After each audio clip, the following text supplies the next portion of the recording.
बिस्मिल्लाहिर्रहमानिर्रहीम। अस्सलामुअलैकुम नाज़रीन इकराम, नई वीडियो में आपको खुश आमदीद कहते हैं। भारत में मुसलमानों पर मजालिम का सिलसिला बदस्तूर जारी है। मुसलमानों के घरों और इबादत गाहों को मिस्मार करने के बाद अब हिंदुओं ने मुंबई का रुख किया है, जहां पर राज ठाकरे का कहना है कि मुसलमानों को की मसाजिद से लाउड स्पीकर्स को हटाया जाए या फिर इनकी आवाज को कम करने पर मजबूर किया जाए। बीजेपी हुकूमत इस हवाले से एक नया कानून लाकर मुसलमानों का गला घोंटने के लिए तैयार है। दूसरी जानिब आरएसएस दोबारा भारत के ऊपर छा रही है। मोहन भगवत जो सरबराह है आरएसएस का, उसका कहना है कि उसकी तंजीम 3 दिन से भी कम वक्फे में 20 लाख कारकुनों को जमा करके मैदाने जंग में ला सकती है और यह वार्निंग दी गई है मुसलमानों को। इस वक्त भारत के अंदर मुसलमानों की सूरत हाल क्या है और आरएसएस किस तरह से अपने मजमूम एजेंडे को भारत के अंदर लागू कर रही है, इस पर हम आज की वीडियो में बात करेंगे। ताहम वीडियो की तफसील में जाने से पहले चैनल पर नए आने वाले दोस्तों से गुजारिश है कि हमारे चैनल को सब्सक्राइब कर लें। नाज़रीन इकराम, भारत के मुसलमानों ने ईद उल फितर को मसाजिद के बाहर नमाज अदा करके मनाया। इस साल ये जश्न रमजान के महीने में मजहबी अकलियत के खिलाफ होने वाले हमलों के बाद आया। रिपोर्ट के मुताबिक पिछले महीने में मुल्क भर में मुस्लिम मुखालिफ जज्बात और हमलों में इजाफा हुआ, जिसमें मजहबी जुलूसों के दौरान और मुस्लिम ग्रुपों पर पथराव और उसके बाद मुतअद्दिद अमलाक की हुकाम की तरफ से मिसमारी शामिल है, जिनका ताल्लुक ज्यादातर मुसलमानों से है। भारतीय मुसलमानों के मुताबिक ये सबसे ज्यादा तकलीफ देह ईद थी, जिसकी भारतीय मुसलमानों के लिए बदतरीन यादें हैं। ये कम्युनिटी जो भारत की 4.1 बिलियन का 14% बनती है, अब इन सख्त गिर कौम परस्तों के हाथों मुआशी और समाजी कत्लेआम का सामना कर रही है, जिन्होंने तवील अरसे से मुस्लिम मुखालिफ मौक़िफ़ की हिमायत की है।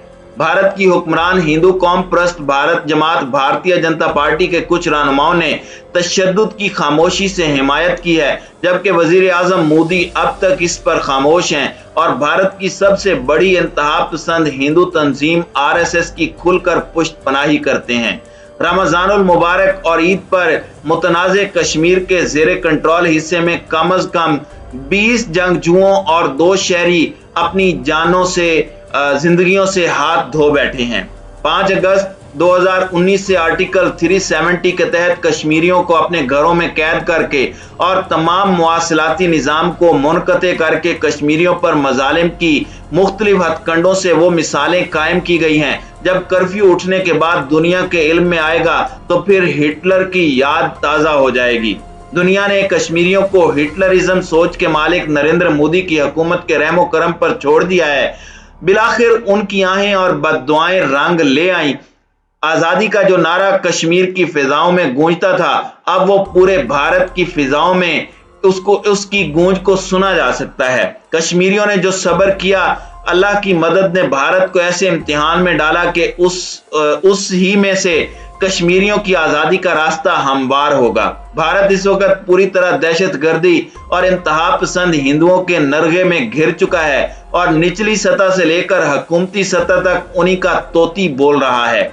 नरेंद्र मोदी को इक़्तिदार में लाने वाले इन इंतहा पसंद हिंदुओं का बहुत बड़ा हाथ है, जो मोदी के जरिए अपने मकरू इंतहा पसंदाना अज़ाइम की तकमील चाहते हैं। इन इंतहा पसंद दहशतगर्द हिंदुओं की लगाम आरएसएस के पास है। आरएसएस के बारे में कई किताबें और रिपोर्ट्स मंजर आम पर आ चुकी हैं। इस तंजीम की बुनियादी फिलॉसफी क्या है? दुनिया भर में इसकी शाखें मौजूद हैं, खुसूसन मुस्लिम ममालिक में भी इसके दफातर मौजूद हैं। मुतादिद तज्जियाकारों के मुताबिक बीजेपी की ताकत का असर सरचश्मा और नुकेल हिंदू कौम परस्तों की मुरब्बी तंजीम राष्ट्रीय सेविक संघ यानी आरएसएस के पास है, जो दुनिया की एक सबसे बड़ी खुफिया तंजीमों में शुमार होती है, जिसके माली और इंतजामी मामलात के बारे में बहुत ही कम मालूमात अभी तक मंजरे आम पर आई हैं, क्योंकि आरएसएस अपने आप को एक सकाफती तंजीम के तौर पर मुतारिफ कराती है।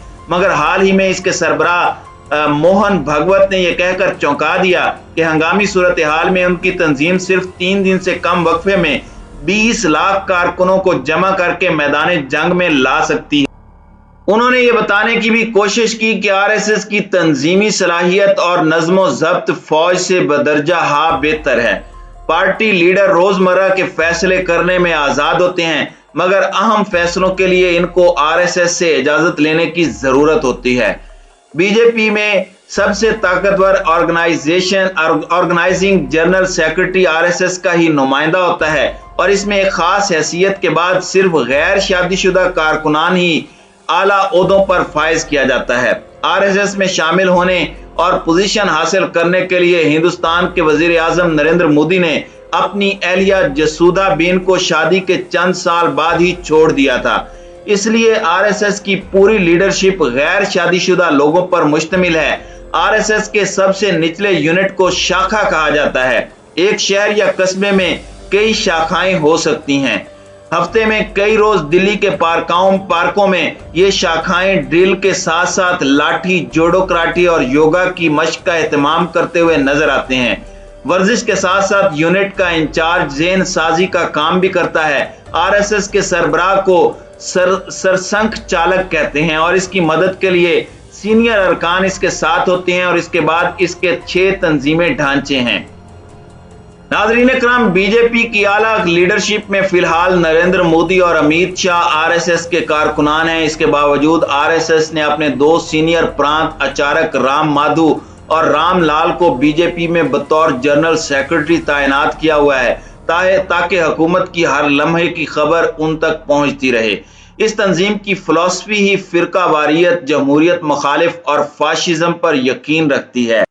नाज़रीन इकराम, जहां नई दिल्ली में मुसलमानों के साथ सख्त मुखालिफत का सिलसिला जारी है, मुंबई में मसाजिद की आवाज को कम करने पर मजबूर किया जा रहा है और कहा जा रहा है कि हमारी अजान की आवाज कितनी होनी चाहिए और इसको फिरका वाराना बनाने की कोशिश की जा रही है। हिंदुस्तान के मगरबी साहिल पर फैले हुए शहर मुंबई में सबसे ज्यादा बाअसर समझे जाने वाले इस्लामी स्कॉलर्स में से एक मोहम्मद अशफाक काजी ने जुमा मस्जिद के मीनारों से मुंसलिक लाउड स्पीकर्स की जानिब इशारा करते हुए बताया कि हमारी अजान की आवाज कितनी होनी चाहिए ये एक सियासी मसला बन गया है, लेकिन मैं नहीं चाहता कि ये फिरका वाराना रुख इख्तियार करे।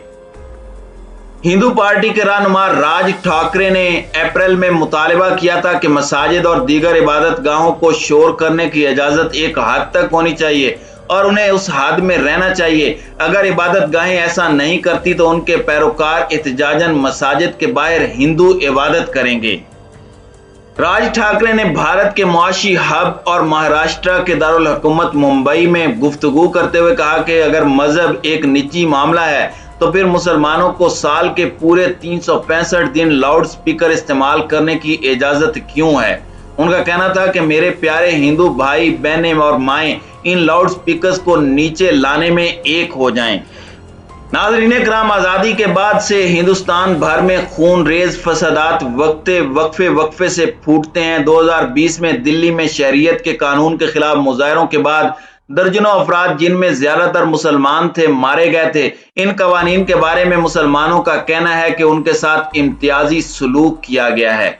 उनका कहना है कि सख्तगीर हिंदू रहनुमा इस्लाम को कमजोर करने की कोशिश कर रहे हैं। इस सूरत हाल में हम मुसलमानों को अमन और सुकून बरकरार रखना होगा, जबकि रियासत ने राज ठाकरे के इकदाम को संजीदगी से लिया है।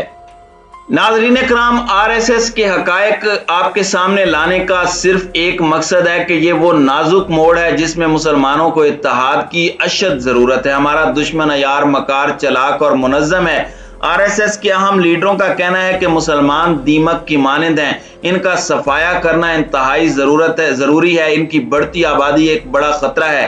तसव्वुर करें आरएसएस के हाथ कितने लंबे हैं। चंद बरस कबल न्यूजीलैंड में 2 मसाजिद में एक सफेद फाम जनूनी ने 53 मुसलमानों को जिस बेदर्दी से गोलियां मारकर शहीद किया। एक रिपोर्ट के मुताबिक अब इस वाक़े की कड़ियां आरएसएस से मिलना शुरू हो गई हैं। इस वक्त पूरे भारत में जो फसादात, हंगामे और शरीयत के मुतनाज़ कानून के खिलाफ भारत का निजाम उलट पलट कर रह गया है, इसके पीछे आरएसएस है। आरएसएस का सिर्फ और सिर्फ एक ही एजेंडा है कि भारत से मुसलमानों का सफाया कर दिया जाए। इसका दूसरा टारगेट ये होगा कि پھر عیسائیوں اور دیگر مذاہب سے تعلق رکھنے والوں کو بھی بھارت سے چلتا کیا جائے اور بھارت صرف ہندوؤں کا ملک ہو کر رہ جائے، جبکہ بھارت میں ہونے والے ہنگامے اور شدید احتجاج نے RSS ایجنڈے کو رد کیا ہے۔ یہ ایک حقیقت ہے کہ RSS کی جانب سے خفیہ اقدامات بھارتی آئین کی روح پر حملہ ہیں۔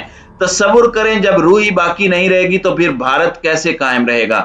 بھارت کی فضاؤں میں آزادی کی گونج کا نعرہ یہ کہہ رہا ہے کہ بھارت کے تابوت میں RSS آخری کیل کا کردار ادا کرے گی۔